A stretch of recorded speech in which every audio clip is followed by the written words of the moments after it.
على يا ساكن الكسر المعلى ستدفن عن قريب في التراب له ملك ينادي كل يوم لدول الموت وابنوا للقراب قليل عمرنا في دار الدنيا ومرجعنا إلى بيت التراب لا إله إلا الله لا إله إلا الله لا إله إلا الله لا إله إلا الله محمد رسول الله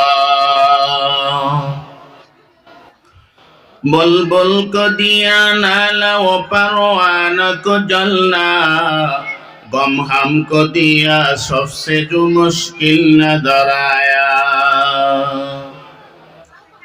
bull उल्फत में बराबर है वफा हो के जफा हो हर चीज में लद्दत है अगर दिल में मजा हो हर चीज में लद्दत है अगर दिल में मजा हो মাদ্রাসা আবু হুরায়রা রাদিয়াল্লাহু তাআলা আনহু ঢাকা নবীনবাগ খিলগাঁও হাফেজ ছাত্রদের দস্তরবন্দির উপলক্ষে ওয়াজ ও দোয়ার মাহফিলের সম্মানিত সভাপতি দিগার উলামায়ে কেরাম এলাকার আনাচে কানাচে থেকে আগত মুরব্বিয়ানে কেরাম ও মুরব্বিয়ানে ইলম পর্দার অন্তরালের আমার সম্মানিত মা ও বোনেরা আমার অতি আদরের স্নেহের ছোট ভাইরা মহান আল্লাহ রাব্বুল আলামিনের দরবারে লাখো কোটি শুকর ও সুজুদ যিনি আমাদেরকে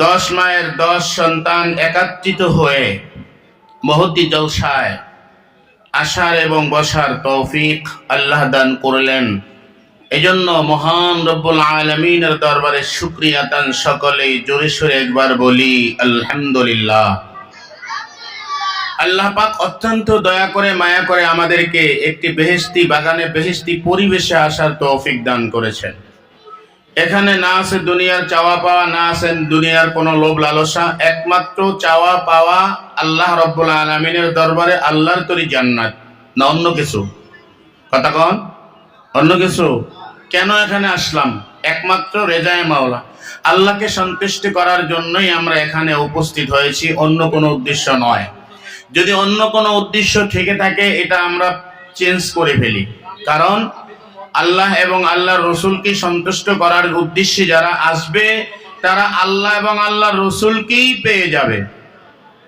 আর যারা দুনিয়ার উদ্দেশ্য করে আসবে তারা দুনিয়াই পাবে আল্লাহ এবং আল্লাহর রাসূলরে পাবে না সুতরাং আল্লাহকে সন্তুষ্ট করার জন্য যদি এসে থাকি আল্লাহকেই পাবো আল্লাহকে রাজি খুশি করে যারা কবরে যেতে পারবে তারাই আল্লাহর তৈরি জান্নাতে যেতে পারবে অন্যথায় যাওয়া কোনোদিনও কিনা সম্ভব নয় ভাইরা এখানে যে আসলাম আমরা বসলাম এই বসার বিনিময়ে আল্লাহ আমাদেরকে কি দিবেন বিশ্বনবী হযরতে মুহাম্মদুর রাসূলুল্লাহ সাল্লাল্লাহু আলাইহি ওয়াসাল্লাম একটি হাদিস বর্ণনা করছেন মাজলিসু ফিকহিন খায়রুম মিন ইবাদাতি 60 সানা আল্লাহর পয়গম্বর হযরতে মুহাম্মদুর রাসূলুল্লাহ সাল্লাল্লাহু আলাইহি ওয়াসাল্লাম বয়ান করেন আমার উম্মতেরা আমার ইন্তেকালের পর আমার উম্মতের মধ্যে হক্কানি উলামায়ে কেরাম যেখানে যাবে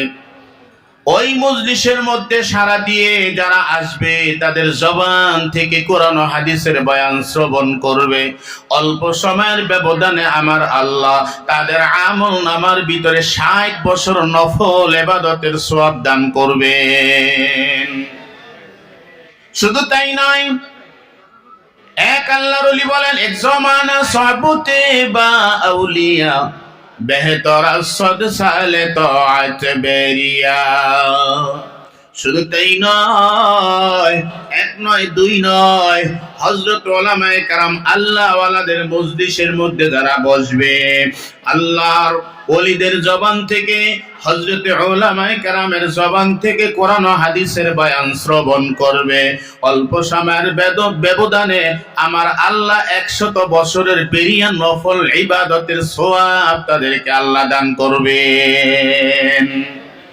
आए बंदा खुदा चाहोगा तुझे मुलाकात, जल्दी से आगोइते तू ना हजरत की नसीहत, जल्दी से आगोइते तू ना हजरत की नसीहत। मैले मोमिन सोए मोमिन मिशवात, मैले काफिर सोए काफिर मिशवात। ए नवीन बागेर मुसलमान गो, দুনিয়ার বিভিন্ন মজলিসে গেছো, বিভিন্ন জায়গায় যাও, এরকম শান্তি আর কোন জায়গায় পাইবা না। বেহেশতের বাগানের ভিতরে যেমন শান্তি, এই শান্তি অন্য কোথাও কিন্তু খুঁজে পাওয়া যাবে না। মুদ্দতে আম রেকে দার জান্নাত বুয়াদ, কায়বা উকবা দাখিলে দোজখ বুয়াদ। যেই ব্যক্তি জান্নাতের ভিতরে একবার প্রবেশ করবে, আমার আল্লাহ রাব্বুল আলামিন ওই জান্নাতি লোকদেরকে আগলি দিয়া ধরে কোনোদিন জাহান্নামের ভিতরে ফালাবে না। এই জন্য জান্নাতের বাগানের মধ্যে যদি বসো, আল্লাহর সান্নিধ্য লাভ করতে পারবে। আয় বান্দা খোদা চাহোগা তোঝে মুলাকাত, জলদি সে আগইতে তো না হযরত কি নসিহত, জলদি সে আগইতে তো না হযরত কি নসিহত। যদি আল্লাহ পাকের সাক্ষাৎ চাও, আল্লাহর দিদার চাও, তাহলে হযরত উলামায়ে কেরামের মজলিসের মধ্যে আইসা বসো বাজান। এখানে বসলে আল্লাহ সন্তুষ্টি হয়ে যাবে। আর এখানে যদি বসতে পারো, আল্লাহ তোমার আমার জিকির, তোমার আমার স্মরণ আল্লাহর আর রসম আল্লাহ করতে থাকবেন। লা ইয়াকুদু কওমি ইয়াযকুরুনাল্লাহ তাআলা ইল্লা হাফাতহুমুল মালায়েকা ওয়া গাশিয়াতহুমুর রাহমা ونزلت عليهم السكينة وذكرهم الله في من عنده। আল্লাহর পয়গম্বর বলেন, হে আমার সাহাবায়ে কেরাম, কোন আল্লাহ পাকের বান্দা বান্দি যদি জিকিরের মজলিসে বসে, কোরআন ও হাদিসের আলোচনার মজলিসের মধ্যে বসে, আমার আল্লাহ রব্বুল আলামিনের রহমতের ফেরেশতারা রহমতের চাদর দিয়ে চতুর্দিকে তাদেরকে বেষ্টন করে উপরে রহমতের চাদর দিয়ে ঢেকে রাখেন। ওয়া নাযালাত আলাইহিমুস সাকিনা, এবং তাদের উপর সুকিনা অবতীর্ণ করতে থাকেন, আল্লাহর রহমত তাদের প্রতি বর্ষিত করতে থাকেন। যাকারাহুমুল্লাহু ফীমান ইনদা, আল্লাহর নবী কয় তাদের আলোচনা আল্লাহর আরশ আল্লাহ করতে থাকেন। সুতরাং যারা মাইকের আওয়াজ শুনতে পাচ্ছি, আমরা সকলেই এই মাহফিলের প্যান্ডেলের মধ্যে এসে বসে যাই, চায়ের দোকানে গপ্প মারি, বিভিন্ন জায়গায় গপ্প মারতেছি, মোবাইল টিপতেছি, বিড়ি খেতেছি। ভাইজান, এই সময়টা তো বিনষ্ট হয়ে যাচ্ছে। কিছু সময় আমরা ইবাদতের মধ্যে কাটাই না, দিন এবং কোরআন ও হাদিসের শিখার মজলিসে কাটাইয়া দেই। এটা কিন্তু একটা চলতি ভিত্তি মাদ্রাসা, কয়েক ঘন্টার জন্য। কথা কোন ঠিক কিনা? চলতি ভিত্তি মাদ্রাসা না? এখানে এই চলতি ভিত্তি মাদ্রাসার মধ্যে দুই একটা কথা আমরা যদি শিখে নিতে পারি, তাহলে আমার জীবনের জন্য ধন্য হয়ে যাবে। সুতরাং যতক্ষণ পর্যন্ত এখানে বসে থাকবো, রহমতের ফেরেশতারা আমাদের জন্য দোয়া করতে থাকবেন, এবং আমাদের পায়ের নিচে ফেরেশতারা নূরের পর বিছায়া দেন। জোরে কোন সুবহানাল্লাহ। হাদিসের মধ্যে আসছে, দিন শিক্ষার জন্য যারা ঘর থেকে বের হয়, ঘরের পিপিলিকা সমুদ্রের মাছ পর্যন্ত তাদের জন্য দোয়া করে। জোরে কোন সুবহানাল্লাহ। এবং ফেরেশতারা নূরের পর বিছায়া দেয়। আর আল্লাহ পাক রব্বুল আলামিন জান্নাত তাদের নিকটবর্তী করে দেন, তাদের জীবনের সমস্ত গুনাহগুলো আল্লাহ মাফ করে দেয়। এজন্য আমরা শিখার মজলিস এখানে আসছি। মায়ের দোলনা থেকে, কোলের দোলনা থেকে মৃত্যুর আগ পর্যন্ত তোমরা দিন শিখো, কোরআন শিখো। আর শিখতে শিখতে যদি মারা যাও, তাহলে তালিবুল ইলমের দরজা পাইয়া বিনা হিসাবে জান্নাতে চলে যেতে পারবা। আল্লাহ আমাদের সবাইকে তৌফিক দান করুক।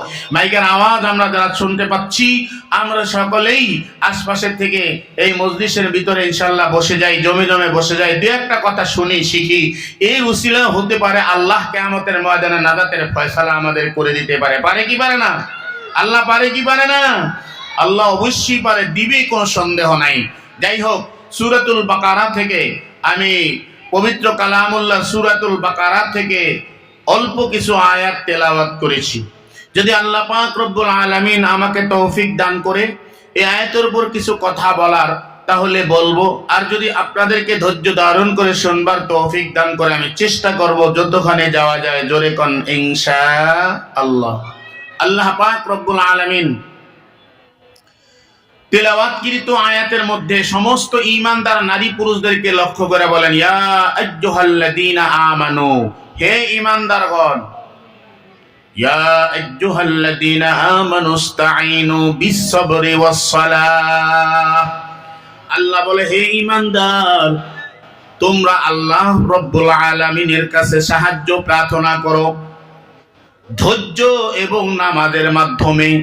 ধৈর্য এবং নামাজ দ্বারা আল্লাহর কাছে সাহায্য চাও।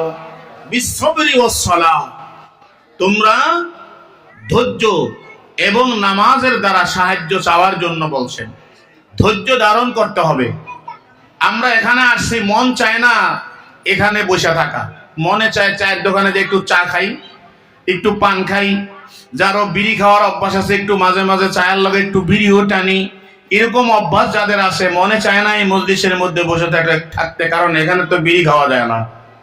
খাওয়া যায়নি, কথা কয় না, খাওয়া যায়, কারণ বিড়ি খাওয়ার মজলিস এটা নয়। পান খাওয়া যায়, চাও এখানে খাওয়াটার এটা আদবের খেলাফ, এখানে খাওয়া যায় না। আর এখানে বসতে তো দুনিয়ার রং তামাশা দেখা যায় না, মনে চায় না। তা ধৈর্য ধারণ করে মনটাকে কন্ট্রোল করে এখানে বসে রয়েছে, এটা কি কমখানি চারটাখানি কথা নাকি?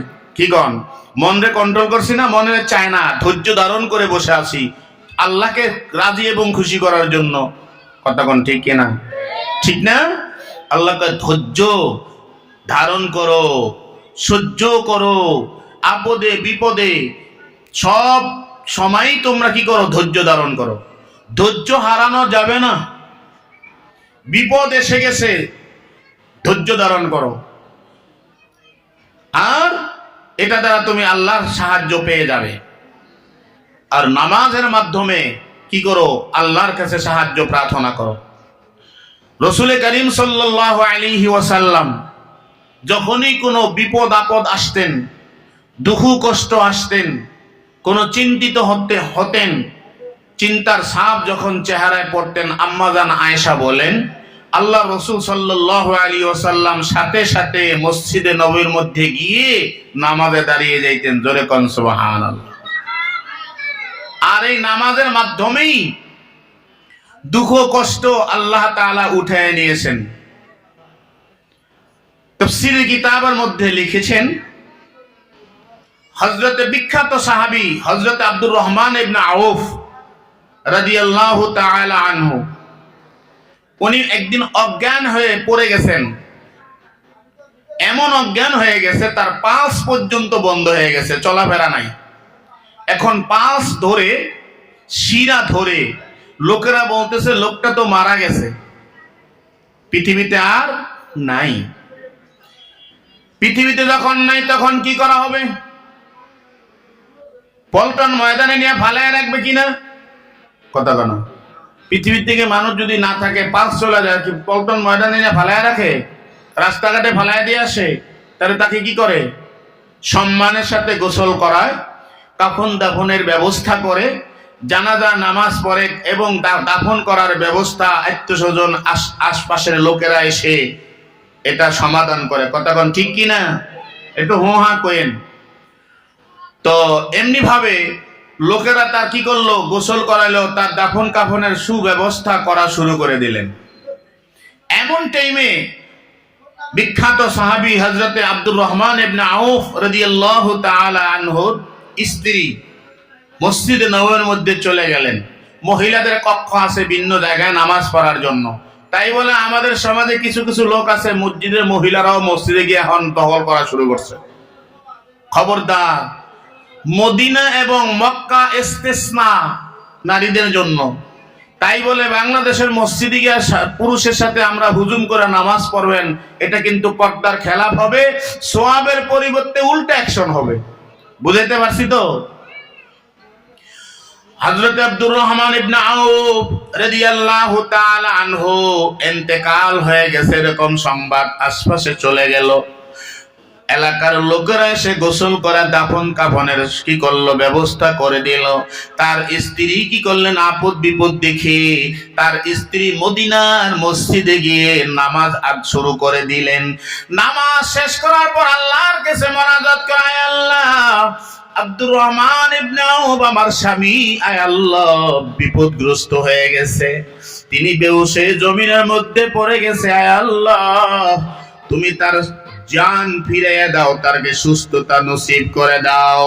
অনুনয় বিনয় করে আল্লাহর কাছে যখন কান্না করলেন, আল্লাহ রাব্বুল আলামিন তার দোয়া কবুল করে সঙ্গে সঙ্গে আব্দুর রহমান ইবনে আউফকে আল্লাহ রাব্বুল আলামিন হুঁশ ফিরাইয়া দিলেন। জোরে কোন সুবহানাল্লাহ। লোকেরা আশ্চর্য হয়ে গেল, ব্যাপার কি? আমরা দেখলাম তার কোনো পাস নাই, তার শিরা চলে না, সব বন্ধ হয়ে গেল।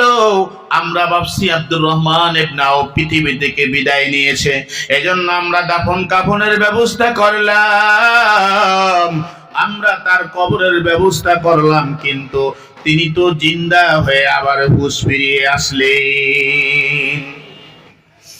এই আয়াতের ব্যাখ্যা করতে গিয়ে মুফাসসিরিনে কেরামগণ বলেন, যদি কোনো আপদ আসে, বিপদ আসে, আল্লাহর কাছে সাহায্য প্রার্থনা করো। ইয়া আইয়ুহাল্লাযীনা আমানু, হে ঈমানদারগণ, ইস্তাঈনু বিস-সাবরি ওয়াস-সালাত, তোমরা আল্লাহর কাছে সাহায্য প্রার্থনা করো ধৈর্য এবং নামাজের মাধ্যমে। আজকে তো নামাজ নাই, ধৈর্য আমাদের মাঝে নাই। কি কোন আছে নাকি? আমার মনে হয় শতকরা 95 জন মুসলমান 5 জন নামাজ পড়ে কিনা শতকরা, এটা আমার সন্দেহ। আর 99% সব বেনামাজি। তাহলে আল্লাহর সাহায্য কোত্থেকে আসবে? আল্লাহর গজব ছাড়া। কথা কোন ঠিক কিনা? নামাজ নাই, রোজা নাই, হজ নাই, যাকাত নাই, পর্দা পশিদা নাই, হালাল হারামের তমিজ করে না, সুদ খায়, ঘুষ খায়, মদ খায়, আর প্রতারণা করে। কথা কোন ঠিক কিনা? এখানে আল্লাহর সাহায্য মদদ কোত্থেকে আসবে? নামাজ এবং ধৈর্যের মাধ্যমে কি করতে হবে? আল্লাহর কাছে সাহায্য প্রার্থনা করতে হবে। সাহায্য এসেছেন আল্লাহ রাব্বুল আলামিন কোরআনের অন্য আয়াতের মধ্যে বলেন, ইন্নামা ইউওয়াফাস সাবিরুনা আজরাহুম বিগাইরি হিসাব। ইন্নামা ইউওয়াফাস সাবিরুনা, নিশ্চয়ই যারা ধৈর্য ধারণ করেন, এই সবরকারীদেরকে আল্লাহ পাক বেগাইরে হিসাব, আল্লাহ পাক রব্বুল আলামিন সওয়াব দান করবেন। এই সওয়াবের প্রতিদান হবে বিনা হিসাবে, আল্লাহ তারে জান্নাত দান করবেন। এই জান্নাত जन्नतो दो ज़ख से या रब क्या करो आरज़ू है मैं तुझे देखा करो हूर गिलमन जितनी नेमत है तो सबसे बेहतर नेमती दीदार तू माला आइनुन रात वला उज़ुनुन समिअत वला खतरा अला कल्बि बशर। এমন জান্নাত সবরকারীদেরকে আল্লাহ দান করবে। রবীন্দ্রবাগের মুসলমান গো, জেনে রাখো, এমন জান্নাত তোর আল্লাহ দান করবে যদি ধৈর্য ধারণ করতে পারো। নামাজের ভিতরে কষ্ট হয়, ধৈর্য ধারণ করে মনটা চেপে রেখে নামাজের ভিতরে ঢুকাইয়া দিয়া ইত্মিনানের সাথে নামাজ আদায় করছো, আমার আল্লাহ তোরে এমন জান্নাত দিবে যেই জান্নাত কোন চক্ষু এই পর্যন্ত দেখে নাই, কোন জান্নাত অন্তর কল্পনা করতে পারে নাই। আল্লাহ পাক রব্বুল আলামিন কেমন জান্নাত তোরে দিবে। মালা আইনুন রাত ওয়ালা উযুনুন সামিআত ওয়ালা খাতারা আলা কলবি বাশার। আল্লাহর নবী বিশ্ব নবী বলেন, এমন জান্নাত তোরে দিব, ওই জান্নাতের নাম কোনদিন তুমি শোনো নাই। ভাইরা আমার, ওই জান্নাত কিন্তু আপনার আমার সামনে।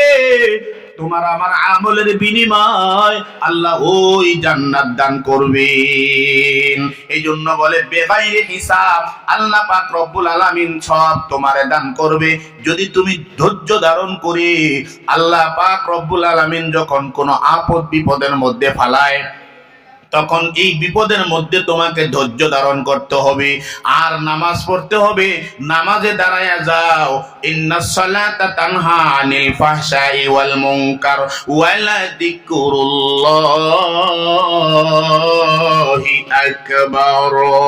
নিশ্চয়ই নামাজ মানুষকে ফাহিশা কাজ থেকে বিরত রাখে, নিশ্চয়ই নামাজ মানুষকে আপদ বিপদ থেকে দূরে রাখে। নিশ্চয়ই মানুষ যখন নামাজে দাঁড়ায়া যায় তার অভাব অনটন গুলোকে আল্লাহ দূর করে দেয়। আজকে সংসারে খাবার নাই, স্বামী স্ত্রী মিল নাই, সন্তানের মুখে খাবারের ব্যবস্থা করতে পারে না, কামাই রোজগার কম, ওই কমের ভিতরে তুমি আল্লাহ রাব্বুল আলামিনের দরবারে সিজদায় পড়ে কান্দো, আল্লাহ তোমার খাওয়ানোর ব্যবস্থা করে দিবে। কি করবে আল্লাহ? পারে কি পারে না? সাহাবায়ে কেরাম ঘরে এসেছেন, খাবার আছে কিনা? খাবার নাই, চাকরি বন্ধ। নামাজে দাঁড়ায়া যাও, চাকরি আল্লাহ ঘুরাইয়া দিয়েছেন, আটা বস্তাকে বস্তা বের হয়। নামাজের মাধ্যমে তারা খাওয়ানোর ব্যবস্থা করেছে, নামাজের মাধ্যমে কঠিন কঠিন সমস্যা সমাধান করেছেন। এই জন্য আল্লাহ বলে, হে মুমিন ধৈর্য ধারণ কর আর নামাজ পড়। এই নামাজের মাধ্যমে তোমাকে কি করবে? আল্লাহু আকবার। সমস্যা সম্মুখীন হলে সমস্যা সমাধান করে দিবি। জান্নাত কি আগার শৌক হতো ইয়াদ খুদা কোন, जन्नत की अगर शौक हो तो याद खुदा कौन, दोजख का अगर खौफ हो तो खौफ खुदा कौन, दोजख का अगर खौफ हो तो खौफ खुदा कौन। मकुन सुस्ती नमाज़े पंजगाना फवैलुल लिल मुसल्लीन अल्लज़ीना मोमिनारा ई नमाज़ इमदादे दर इस्ताइनो आयते बर आबिखा आयते बर अफलाहारा यादे ओ कुन यादे ओ। নামাজ পড়ো যদি আল্লাহকে পেতে চাও, জান্নাতে যেতে চাও, নামাজের মাধ্যমে আল্লাহরে স্মরণ কর। করবেন তো? কারা কারা দেখি নারায়ে তাকবীর। আল কোরআনের আলো, আল হাদিসের আলো, নারায়ে তাকবীর। এই জন্য নামাজ বাদ দিও না, নামাজ বাদ দিও না। আল্লাহ রাব্বুল আলামিন বলে যারা নামাজ পড়বে না, ফাওয়াইলুল লিল মুসাল্লিন আল্লাযীনা হুম আন সালাতিহিম সাহুন। ওয়াইল নামক দুজক ওই সমস্ত বেনামাজির জন্য বানায়া রাখছে যারা নামাজ পড়ার সুযোগ ছিল তারা নামাজ পড়ে না। আল্লাহ পাক রব্বুল আলামিন অন্য আয়াতের মধ্যে বলেন, হে মুসলমান, তোমাদেরকে এমন একটি সুযোগ কি আমি দেই নাই? ইচ্ছা করলে তোমরা কি করতে পারতে? নামাজ পড়তে পারতে। এমন সময় তোমাদেরকে দান করেছিলাম। বললাম আমিরুকুম, আমি কি তোমাদেরকে এমন কোন সময় দেই নাই, এমন হায়াত দেই নাই যে হায়াতের ভিতরে তোমরা নামাজ পড়লে পড়তে পারতে, কোরআন শিখলে শিক্ষার সুযোগ ছিল, শিখতে পারতে, বাচ্চাদেরকে কোরআন হাফেজ বানাইতে পারতে। এই সময় তোমারে দিয়েছিলাম, আলেম বানানোর সময় তোমাকে আমি দিয়েছিলাম, কিন্তু করো নাই। ফাজুকু এখন কি করো? আল্লাহু আকবার। আল্লাহ পাকের আযাব কি করো? বক্ষণ করতে থাকো। ফাকরুকু ফামালিয যালিমিনা মিন নাসীর। আল্লাহর আযাব ভোগ করতে থাকো, জালেমদের জন্য কোনো সাহায্যকারী নাই। কতক্ষণ ঠিক কিনা? জালেম পৃথিবীতে ছিল, যুগে যুগে জালেম ছিল। আজকে জালেমের ঠাই পৃথিবীতে নাই। কথা কোন ঠিক কিনা? আস্তে আস্তে বিলুপ্ত হচ্ছে। দাল হক ওয়া যাহাকাল বাতিল ইন্নাল বাতিলা কানা যাহুকা। হক যখন প্রকাশ পায় বাতিল এমনি দুর্বৃত হয়ে যায়। কথা কোন ঠিক কিনা? দেখেন না, জালেম বেশি দিন টিকে থাকতে পারে না। কতদিন আর আল্লাহ কতরে ঢিল দিলাম, ঢিল দিলাম। ঢিল দেয় কিনা? ঢিল নেয় না? আগে আমরা বসি হইতে যাইতাম, কিচ্ছু ছিলেন তো, চিংড়ি মাছ ছিলেন না, বসির মাথায় ঢুকাইয়া এরপর কি করতাম? কথা কানো ছাদের মধ্যে ভালাইতাম, পাঁচতলা ছাদের ভালাইতাম না? তা কথা কন না কে? কই ভালাইতাম? পানির মধ্যে, ঠিকই না? তো পানির মধ্যে ভালাই ঝুলাইতাম। আস্তে আস্তে ঝুলাইলেও মাছ দূরের থেকে দেখতো, রে খাওন তো ঝুলতাছে। খাওন কি করতেছে? ঝুলতেছে। বাস মাছের লোভ আর সহ্য করতে পারতো না, এসে ওমরে কি আতো, ওমরি মেরা ধরতো। কথা কন ঠিক কিনা? ধরেন না তো মনে হয় জানো। তো এই মাছ ধরার জন্য যখন কি করতো, বসি পারতো, মসজিদে এসে কি করতো, আয়া খেয়ে আটকে যাইতো। কথা কন ঠিক কিনা? তো এমনি ভাবে, এভাবেই মাছ শিকারী, মাছ এভাবে আমরা কি করতাম, শিকার করতাম। জাল হক ওয়া যাহাকাল বাতিল ইন্নাল বাতিলা কানা যাহুকা। হক যখন আসে বাতিল এমনি কি হয়ে যায়, নিভে যায়, নিভে যায়। কথা কোন ঠিক কিনা? থাকতে পারবে না। যখনই মাছ ধরতো ঠচ করে টান দিতাম না, আমরা আস্তে আস্তে ঢিল দিতাম। সুতা সার, সুতা সার, সুতা সারলে আস্তে আস্তে এটা খালি ঘুরতো। খাইয়া যখন পেরের মধ্যে ঢুকে যেত তখন ব্যথা শুরু হইতো, তো আস্তে আস্তে দুর্বল হয়ে যেত। কথা কোন ঠিক কিনা? মাছ যদি বড় হইতো তো আস্তে আস্তে টানা টানা টানা টানা উপরে কি করতাম, খাওয়া দেওয়া ধরে ফেলাইতাম। আর যদি তৎক্ষণাৎ আপনি কি করেন, ধরার সঙ্গে সঙ্গে কি করেন, টান মারেন, দেখবেন বসি শিরা নিয়ে চলে যাবে। এরকম হয়েছে কিনা? কইরে মাছটা অনেক বড় ছিল, বসির রশি শিরা চলে গেছে। এরকম ঘটনা ঘটছে কিনা? কথা কেনা? তা আল্লাহ জালেমদেরকে ঢিল দিতেছে, ঢিল দিতেছে। যখন গলায় রশি আটকায়া যাবে তখন এমন টান মারবে, টানে একেবারে কি হয়ে যাবে, জীবন শেষ হয়ে যাবে। কথা কোন ঠিক কিনা? তা আল্লাহ আমাদেরকে ঢিল দিয়া রাখছে। দৌড়া দৌড়া, আল্লাহর পৃথিবীতে জায়গার টান নাই, কোথায় আর যাবি?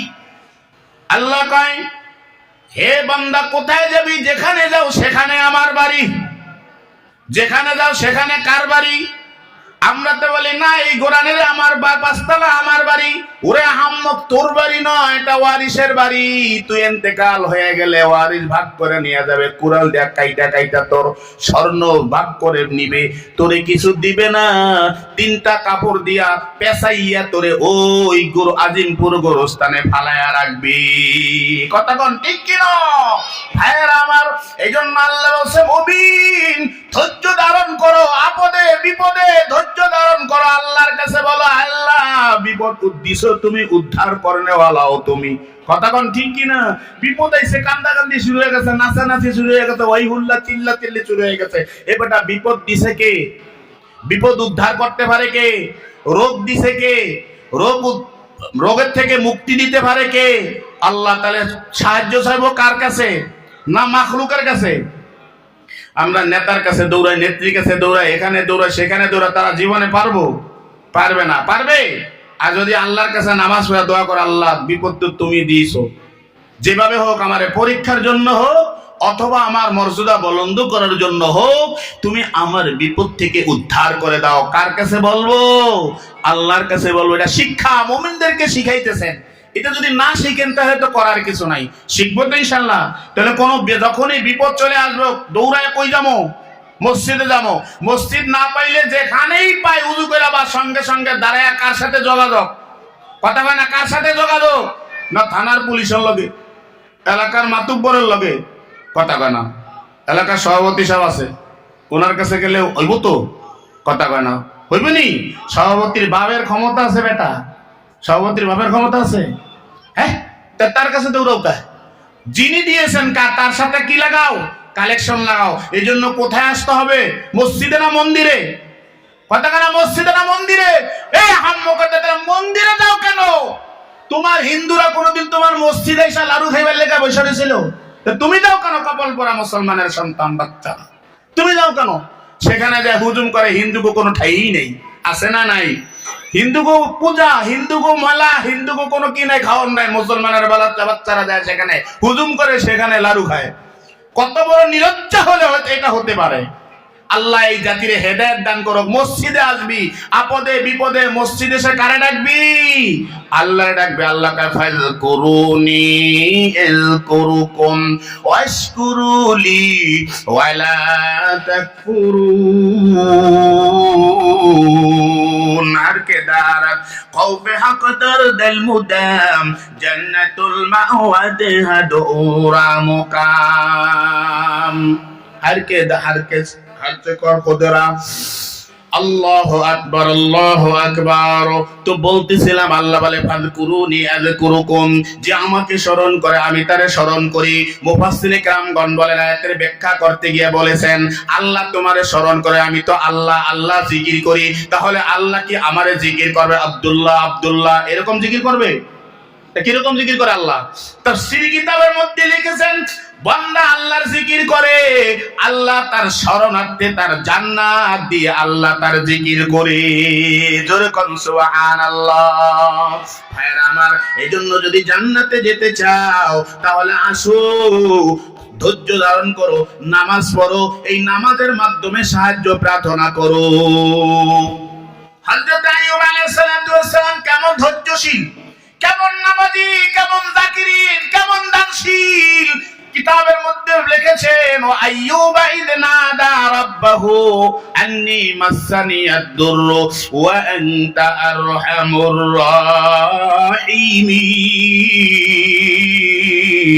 রাহিমিন।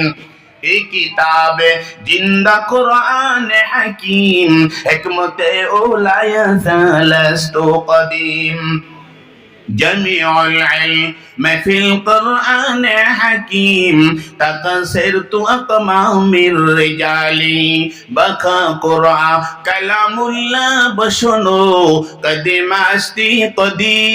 أستي نينو। আল্লাহ পাক বলেন, যখন আইয়ুব আমাকে ডাক দিলেন, ওয়া আইয়ুবা ইয নাদা রাব্বাহু আন্নী মাসসানিয়াদ দুররু। হযরত আইয়ুব আলাইহিস সালামের মতো এত বড় বিখ্যাত সাহাবী, এত বড় দানশীল, এত বড় সহনশীল, এত বড় ধৈর্যশীল পৃথিবীতে আর হতে পারে না। হযরত আইয়ুব আলাইহিস সালাতু ওয়াস সালাম বিপদে পড়ে গেলেন। আইয়ুব আলাইহিস সালাতু ওয়াস সালাম কি করতেন? আল্লাহু আকবার, আল্লাহর ইবাদতের মধ্যে দিনরাত কাটায় দিতেন। আল্লাহ পাক আইয়ুব আলাইহিস সালামকে অনেক ধনে ধনে মানুষ বানিয়েছেন, অনেক ছেলে সন্তানের মালিক বানিয়েছেন, অনেকগুলো তার স্ত্রী ছিলেন, অনেক ধনট্য ছিলেন, গরু বাছুরের অভাব ছিল না, বাড়ি গাড়ির অভাব ছিল না, কিন্তু তাহার ভিতরে কোনো অহমিকা ছিল না। এই কোরআনের মধ্যে যদি 5 তলা একটা বাড়ি হয়, দেখবেন তার দাপটে লোক রাস্তা দিয়ে হাঁটতে পারে না। কথা কোন ঠিক কিনা? বাড়িওয়ালা কাপড় গুলা পরে এমন ভাবে ট্রাক্টর নিচে মনে হয় যেন এই রাস্তাটা বুয়া ভাড়ার রাস্তা, আর কুরান লাগবে না, ঝাড়ু দেওয়া লাগবে না, ওনার কাপড় দিয়েই ঝাড়ু হয়ে যাবে। কথা কোন ঠিক কিনা? 5 তলা বাড়ির মালিক না, এই দেখাইতেছে যে আমার কি আছে, কে আছে। আল্লাহু আকবার। এত উটের মালিক ছিলেন, কিন্তু উনি দানশীলতার ভিতরে 1 নম্বর ছিলেন। ওনার কাছে বিধবা, অসহায়, গরিব, মিসকিন যারা আসতেন তাদের কি করতেন? সাহায্য করতেন। এতিমদের সহায়ক ছিলেন। এমনি ভাবে যাদের জানাজার লোক নাই, জানাজা দেওয়ার কাপন দাপনের খরচ তিনি বহন করতেন। ক্ষুধার্ত ব্যক্তিদের জবানের ভিতর, মুখের ভিতরে খাবারের ব্যবস্থা করতেন। কোন অসহায় মানুষ যদি তার কাছে আসতেন, খালি হাতে ফেরত যেতেন না, বস্তা ভর্তি সম্পদ তাকে দিয়ে দিতেন। জোরে কন্যা সুবহানাল্লাহ। এই আইয়ুব আলাইহিস সালামের দানশীলতা, আইয়ুব আলাইহিস সালামের জিকির, আজকার তাসবিহ, তাহলিল, হামদ, সানা দেখে শয়তানের ভিতরে কি আসলো? শয়তান ছিলেন তো তাকাব্বর মাকুনতি নেহারায় পেসার গরিব আয়া দিমান আজহো সেমান দানি চু তাকাব্বর চেরামি কুনি খতামি কুনি ও খতামি কুনি। ইবলিস শয়তান, তার ভিতরে একটা ক্ষোভ আসলো, বনে আদম এত দানশীল, বনে আদম এত সহনশীল, বনে আদম এত ধৈর্যশীল, বনে আদম এত জাকিরিন, বনি আদম এত নামাজি, এ তো হতে পারে না। আর শয়তান আল্লাহ পাকের দরবারে যায় বলতেছে, হে আল্লাহ, আইয়ুব রে তুমি অভাবনাটনে রাখো নাই, ধনে জনে বাড়ি গাড়িতে ছেলে মেয়ে স্ত্রী পরিজন চতুর্দিক থেকে ভরপুর করে রেখেছো, এই জন্য তোমার ডাকে। যদি বিপদে আপদে